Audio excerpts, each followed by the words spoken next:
Hello students, welcome to our YouTube channel Art and Study।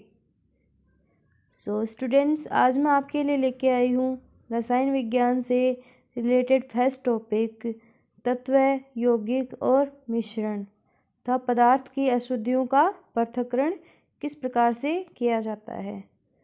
तो आज के video में हम इसका फर्स्ट पार्ट देखेंगे, जिसमें सबसे पहले हम पढ़ेंगे पदार्थ क्या होता है और पदार्थ की अवस्थाओं के बारे में। तो चलिए शुरू करते हैं आज का टॉपिक। पदार्थ जिसको मैटर बोलते हैं। तो सबसे पहले हम देखेंगे पदार्थ किसे कहते हैं। दूसरा पॉइंट हम देखेंगे पदार्थ क्या है। तीसरा पॉइंट है पदार्थों की परिभाषा और फोर्थ पॉइंट है पदार्थ की अवस्था। तो सबसे पहले हम देखते हैं पदार्थ की परिभाषा। तो पदार्थ प्रत्येक वस्तु जिस सामग्री से मिलकर बनी होती है उसे पदार्थ कहा गया। और ये पदार्थों के कण बहुत छोटे होते हैं और पदार्थों के कणों में निरंतर गतिशीलता पाई जाती है, जिसके कारण इनके कणों में गतिज ऊर्जा भी विद्यमान होती है। तो हम पदार्थों की गतिज ऊर्जा में तापमान का प्रभाव देखेंगे तो इससे पता चलता है कि जब हम पदार्थ का टेम्परेचर बढ़ाएंगे तो कणों की गतिज ऊर्जा भी बढ़ जाएगी। अब हम देखते हैं पदार्थ की अवस्थाओं के बारे में। तो पदार्थ 3 अवस्थाओं में पाए जाते हैं। फर्स्ट है ठोस, दूसरा है द्रव, तीसरा है गैस। तो सबसे पहले हम देखेंगे ठोस अवस्था के गुण। तो जो पदार्थ ठोस अवस्था में पाए जाते हैं उनका आकार निश्चित होता है तथा स्पष्ट सीमाएं होती हैं और स्थिर आयतन होता है, जबकि ठोसों में संपीड्यता नगण्य पाई जाती है। और ठोसों के उदाहरण के अंतर्गत हम देखते हैं कि रबर बैंड का जो एग्जाम्पल है, जो हम रबर बैंड पहनते हैं वो ठोस का ही एग्जाम्पल है। अब हम देखते हैं पदार्थ की दूसरी अवस्था द्रव।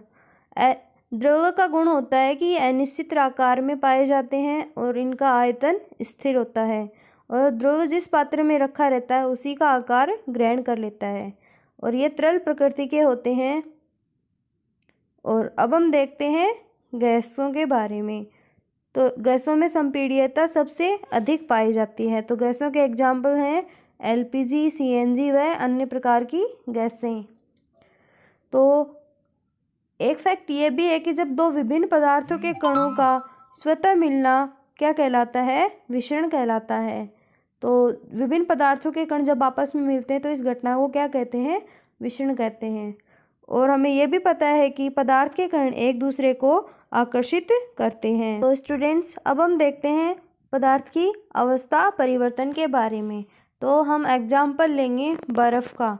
तो बर्फ़ किस प्रकार की होती है, ठोस होती है और इसको गर्म करने पर, निश्चित तापमान पे गर्म करने पर ये जल में बदलती है और फिर इसको जल को और अधिक गर्म करेंगे तो ये गैसीय अवस्था में परिवर्तित हो जाती है।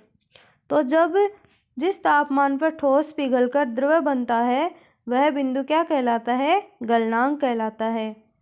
और बर्फ़ का गलनांक कितना होता है, 273.15 केल्विन।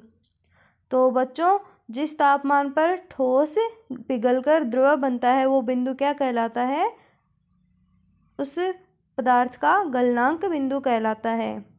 और जो पदार्थ के गलने की प्रक्रिया है ये संगलन कहलाती है। तो अब हम देखते हैं कि संगलन की जो वाष्प गुप्त ऊष्मा होती है उसकी परिभाषा क्या है। तो जब वायुमंडलीय दाब पर 1 किलोग्राम ठोस को उसके गलनांक बिंदु पर जब द्रव में बदलने के लिए जितनी आवश्यक ऊष्मीय ऊर्जा की आवश्यकता होती है वो संगलन की प्रसुप्त ऊष्मा या गुप्त ऊष्मा कहलाती है। तो इससे सिद्ध होता है कि जो जल की ऊष्मा होती है 273 डिग्री सेंटीग्रेड केल्विन पर, वो 0 डिग्री सेंटीग्रेड के बर्फ़ के कणों की ऊष्मा से अधिक होती है। तो जो जल की गलन की गुप्त ऊष्मा, संगलन की जो गुप्त ऊष्मा होती है वो बर्फ़ के कणों से अधिक होती है। तो ये हमने देखा पदार्थ की अवस्था परिवर्तन में ठोस से द्रव अवस्था में ठोस बर्फ़ का द्रव अवस्था में जल में परिवर्तन को देखा। अब हम देखते हैं कि क्वथनांक किसे कहते हैं।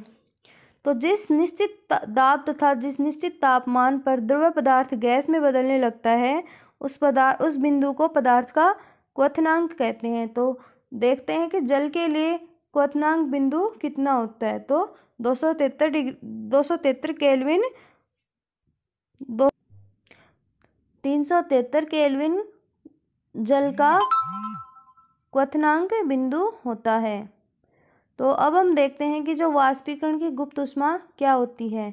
तो वाष्पीकरण की गुप्त ऊष्मा होती है, भाप के कणों की जो ऊष्मा होती है वो जल के कणों की ऊष्मा से अधिक होती है। तो ये कहलाती है वाष्पीकरण की गुप्त ऊष्मा। अब हम देखते हैं ऊर्ध्वपातन की घटना कि ऊर्ध्वपातन किसे कहते हैं। वह क्रिया जिसमें कुछ ठोस पदार्थ बिना द्रव अवस्था में बदले ही सीधे गैसीय अवस्था में बदल जाते हैं, तो इस घटना को ऊर्ध्वपातन कहते हैं। तो जैसे कि नेफ्थलीन इसका उदाहरण है, कपूर इसका उदाहरण है, जो सीधे ही ठोस से गैसीय अवस्था में बदल जाते हैं। और वाष्पीकरण किसे कहते हैं स्टूडेंट्स? ये एक सतही प्रक्रिया है।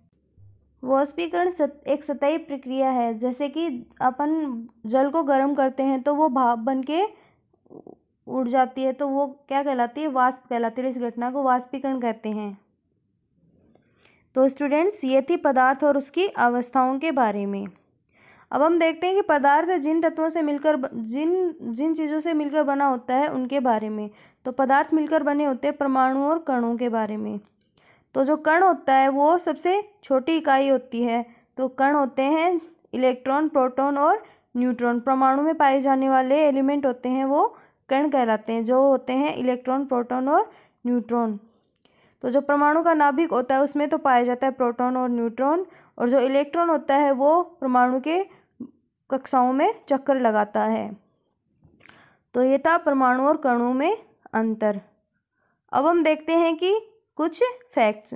तो कण क्या होता है? वो सबसे छोटी इकाई होती है पदार्थ की, और उसके बाद में जो कणों से मिलकर बनता है वो परमाणु बनता है। और जो अणु किसे बोलते हैं कि एक ही प्रकार के परमाणुओं से मिलकर बने तत्व को अणु बोलते हैं। पदार्थ को क्या बोलते हैं? अणु बोलते हैं। अब हम देखते हैं यौगिक की परिभाषा कि अलग अलग प्रकार के परमाणु से मिलकर बने हुए पदार्थ को हम यौगिक कहते हैं। तो ये थे कण, परमाणु, अणु और यौगिक के बारे में कुछ फैक्ट। तो अब हम देखते हैं कि तत्व किसे कहते हैं। तत्व उन शुद्ध पदार्थों को कहते हैं जो केवल एक ही तरह के परमाणु से मिलकर बने होते हैं तथा सभी रासायनिक पदार्थ तत्वों से मिलकर ही बने होते हैं। तत्व शब्द का सबसे पहले प्रयोग रॉबर्ट बॉयल द्वारा 1661 ईस्वी में किया गया, और एंटोनी लेवाज़िए ने तत्व शब्द की परिभाषा सबसे पहले दी। तो पदार्थ का वह मूल रूप जिसे सरल पदार्थों में विभक्त नहीं किया जा सकता क्या कहलाता है? तत्व कहलाता है। अब हम देखते हैं तत्व को कितने भागों में बांट सकते हैं। तत्व को 3 भागों में बांट सकते हैं, धातु, अधातु और उपधातु। तो धातु किनको कहते हैं कि धातुओं के गुण क्या होते हैं? धातुएं चमकीली होती हैं, चांदी जैसी या सोने जैसी पीली होती हैं, तथा ताप तथा विद्युत की सुचालक होती हैं। तन्यता का गुण पाया जाता है। धातुओं में आघात वर्धनीय होती हैं और ये प्रतिध्वनि पूर्ण होती हैं। मतलब कि अगर इनको अपन किसी धातु से टकराएंगे तो इनके अंदर से एक ध्वनि आएगी वापस। तो धातुओं के उदाहरण होंगे सोना, चांदी, आयरन, कॉपर और पोटेशियम, सोडियम। ये सब धातुओं के उदाहरण हैं।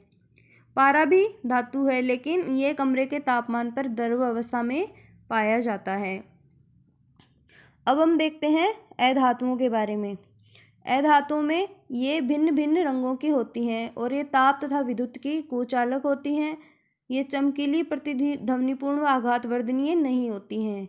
और अधातुओं के उदाहरण हैं H2 gas, O2, iodine, carbon और ब्रोमीन और क्लोरीन जैसी गैसें। तो ये हमने देखे धातु और अधातु के बारे में। अब हम देखते हैं उपधातु। कुछ तत्व जो धातु व अधातु के बीच के गुण दर्शाते हैं उपधातु कहलाते हैं, जैसे बोरोन, सिलिकॉन और जर्मेनियम। तो स्टूडेंट्स, ये हमने देखा तत्व के बारे में और उस तत्वों का वर्गीकरण। तो आगे हम देखते हैं यौगिक और मिश्रण के बारे में। इस डायग्राम में समझाया गया है कि पदार्थ दो प्रकार से विभक्त होते हैं, शुद्ध पदार्थ और अशुद्ध पदार्थ। शुद्ध पदार्थ वे होते हैं जो केवल एक ही चीज़ से मिलकर बने होते हैं, और अशुद्ध पदार्थ वे होते हैं जो एक से ज़्यादा चीज़ों से मिलकर बने हुए होते हैं। और शुद्ध पदार्थों को दो भागों में आगे बांटा गया है, तत्व और यौगिक। तत्व किन्हें कहते हैं? जिनका रासायनिक विघटन नहीं हो पाता, वो तत्व कहलाते हैं। और यौगिक किसे कहते हैं? जिनका रासायनिक तत्वों से संगठन या विघटन हो सकता है। और अशुद्ध पदार्थों में हम किसको लेते हैं? सममांगी और विषमांगी मिश्रण को। सममांगी होता है पूर्णतः मिश्रित, और विषमांगी होता है पूर्णतः मिश्रित नहीं होता है। तो अब हम देखते हैं कि पदार्थ के गुण कैसे कैसे हो सकते हैं। तो डायग्राम में समझाया गया है कि पदार्थ दो प्रकार से हो सकते हैं, शुद्ध पदार्थ और पदार्थ क्या हो कि पदार्थ अलग हो सकते हैं कि नहीं। तो जो शुद्ध पदार्थ होते हैं वो तो अलग नहीं हो सकते, और जो मिश्रण होता है उनको हम अलग कर सकते हैं। तो शुद्ध पदार्थ होता है क्या रासायनिक रूप से विघटित हो सकते हैं? तो इस प्रश्न का जवाब है नहीं, शुद्ध पदार्थ रासायनिक रूप से विघटित नहीं होते, जैसे कि तत्व इसका एग्जाम्पल है। और दूसरा है कि मिश्रण, क्या ये एक समान प्रकार की रचना है? तो जो सममांगी मिश्रण होता है ये समान रचना होती है, जो विषमांगी मिश्रण होता है वो असमान रचना होती है। तो स्टूडेंट्स, ये मैंने आपको बताया पदार्थ को डायग्राम के बारे में, इसके इम्पोर्टेंट तथ्य। तो अब हम देखते हैं कि तत्व क्या होता है कि परमाणु से मिलकर बना होता है और इन्हें नहीं तोड़ नहीं सकते आगे। तत्व पदार्थ की तीनों अवस्था में मिल सकते हैं।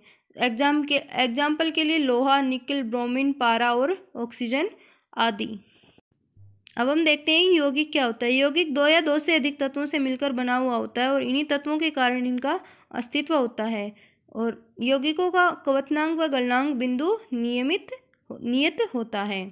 तो यौगिकों के उदाहरण लेते हैं, नमक, जल और नाइट्रिक एसिड आदि।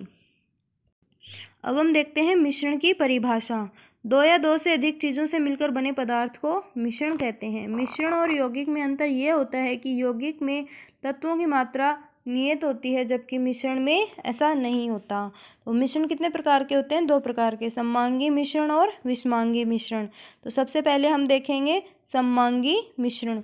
सममांगी मिश्रण एक ठोस, द्रव या गैसीय मिश्रण होता है जिसमें इसके घटकों का अनुपात नियत रहता है। सममांगी मिश्रण से इनके घटकों को अलग रूप से नहीं देखा जा सकता। तो ये था सममांगी मिश्रण के बारे में। आगे हम देखेंगे कि विषमांगी मिश्रण क्या होता है। तो स्टूडेंट्स, हम पढ़ रहे हैं पदार्थ और उनकी अवस्थाएं, तत्वों, उनका वर्गीकरण के बारे में। तो हम देखते हैं कि विषमांगी मिश्रण क्या होता है। विषमांगी मिश्रण में दो या दो से अधिक घटक होते हैं और इन्हें अलग अलग रूप से देखा जा सकता है। और विषमांगी मिश्रणों का उदाहरण है तेल व पानी का मिश्रण, पानी व मिट्टी का मिश्रण। तो स्टूडेंट्स, ये था आज का topic. I hope you like this video. तो share my channel and subscribe my channel. Thanks for watching this video.